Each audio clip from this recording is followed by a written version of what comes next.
ಗಡಿ ಜಿಲ್ಲೆ ಚಾಮರಾಜನಗರದಲ್ಲಿ 5 ಹುಲಿಗಳು ಪ್ರತ್ಯಕ್ಷವಾಗಿದ್ದು ಸ್ಥಳೀಯರ ಆತಂಕವನ್ನು ಜಾಸ್ತಿ ಮಾಡಿದೆ. ಹೆಂಗಾದರೂ ಮಾಡಿ ಹುಲಿಗಳನ್ನು ಸೆರೆ ಹಿಡಿಬೇಕು ಅಂತ ಹೇಳಿ ಅರಣ್ಯ ಇಲಾಖೆಯ ಅಧಿಕಾರಿಗಳಿಗೆ ಸ್ಥಳೀಯರು ಮನವಿ ಮಾಡಿಕೊಂಡಿದ್ದಾರೆ. ಇದರ ನಡುವೆ ಕಾರ್ಯಾಚರಣೆ ಕೂಡ ಆರಂಭ ಆಗಿದೆ. ಚಾಮರಾಜನಗರ ತಾಲೂಕಿನಲ್ಲಿ ಹುಲಿ ಹಾವಳಿ. ನಂಜೇದೇವನಪುರ, ಉಡಿಗಾಲ, ವೀರನಪುರ ಗ್ರಾಮದಲ್ಲಿ ಹುಲಿ ಆತಂಕ. ಸಾಕಾನೆಯನ್ನು ಬಳಸಿ ಆಪರೇಷನ್ ಟೈಗರ್ ಈಗ ಶುರುವಾಗಿದೆ. ಈಶ್ವರ, ಲಕ್ಷ್ಮಣ ಆನೆಗಳನ್ನು ಬಳಸಿ ಕೂಂಬಿಂಗ್ ಕಾರ್ಯ ನಡೀತಾ ಇದೆ. ನಿನ್ನೆ ರಾತ್ರಿಯೂ ಕೂಡ ಹುಲಿಯ ಹೆಜ್ಜೆಯನ್ನು ಪತ್ತೆ ಹಚ್ಚುವ ಕೆಲಸ ಆಗಿತ್ತು.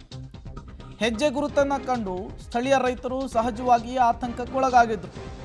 ಹೆಂಗಾದರೂ ಮಾಡಿ ಈ ಹುಲಿ ಹಿಂಡನ್ನು ಬೋನಿಗೆ ಹಾಕಿ ನಮ್ಮ ಆತಂಕವನ್ನು ದೂರ ಮಾಡಿ ಅಂಥೇಳಿ ರೈತರು ಕೇಳ್ಕೊಳ್ತಾ ಇದ್ದಾರೆ. ಕಾರ್ಯಾಚರಣೆಯ ದೃಶ್ಯವನ್ನು ಒಂದು ಕಡೆ ಗಮನಿಸ್ತಾ ಇದ್ದೀರಿ, ಮತ್ತೊಂದು ಕಡೆ ಹುಲಿ ಹೆಜ್ಜೆ ಮೂಡಿರುವಂತಹ ಜಾಗವನ್ನು ಕೂಡ ಗಮನಿಸ್ತಾ ಇದ್ದೀರಿ. ಡ್ರೋನ್ ಮೂಲಕವೂ ಕೂಡ ಹುಡುಕಾಡಿದ್ರು. ಹುಲಿಯ ಕುರುಹು ಎಲ್ಲಿದೆ ಅನ್ನೋದು ಗೊತ್ತಾಗಿರಲಿಲ್ಲ. ಈಗ ಆನೆಗಳ ಮೂಲಕ ಕೂಂಬಿಂಗ್ ಕಾರ್ಯಾಚರಣೆಯನ್ನು ಆರಂಭಿಸಿದ್ದಾರೆ.